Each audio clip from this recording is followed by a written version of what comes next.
In this drill, we work on using an open stance to hit a cross-court lob. Both an open stance and a cross-court lob are often used under pressure.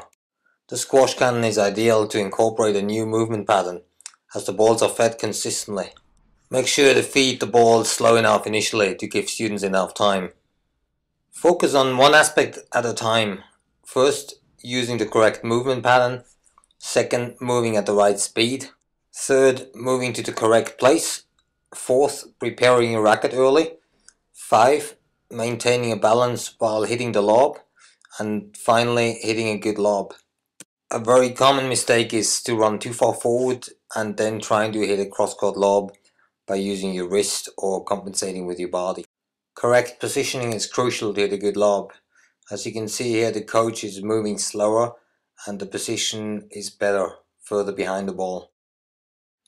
I highly recommend to heat up the balls prior to doing this drill to be able to get under the ball to hit a cross-court lob.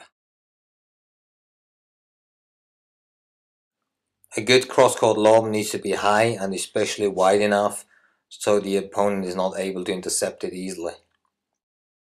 Ideally, it hits the sidewall next to the service box and bounces once on the floor before going through to the back wall.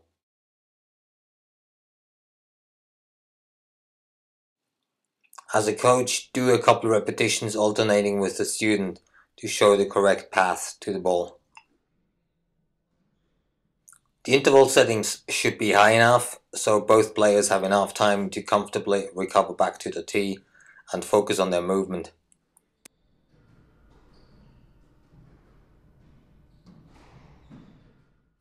Work on an early racket preparation, which is a big help to move slower and get to a better place.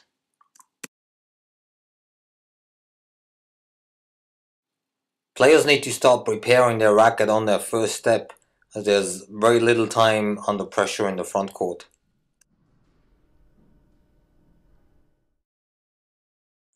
Put a lot of focus on correctly timing your movement to the ball to be able to stop, maintain a balance, and then also use the follow through to be able to go back to the middle. For a couple of repetitions, focus just on getting a rhythm, moving back and forth without interruption. Students should get a good feel for the rhythm without a major break in their movement. The coach or the other players should pick up the balls in the back corners to avoid them rolling back to the front court.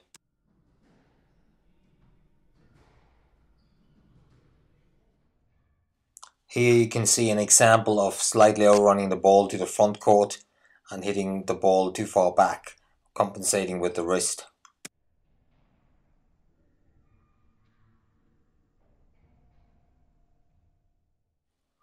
To refine a shot, you need to get to the right place first using the correct movement pattern.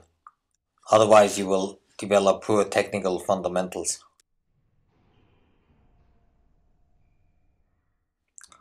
Here you can see a much improved, slower movement to the ball, which leads to a much better position when striking the ball. Many more examples can be seen on squash-training.com.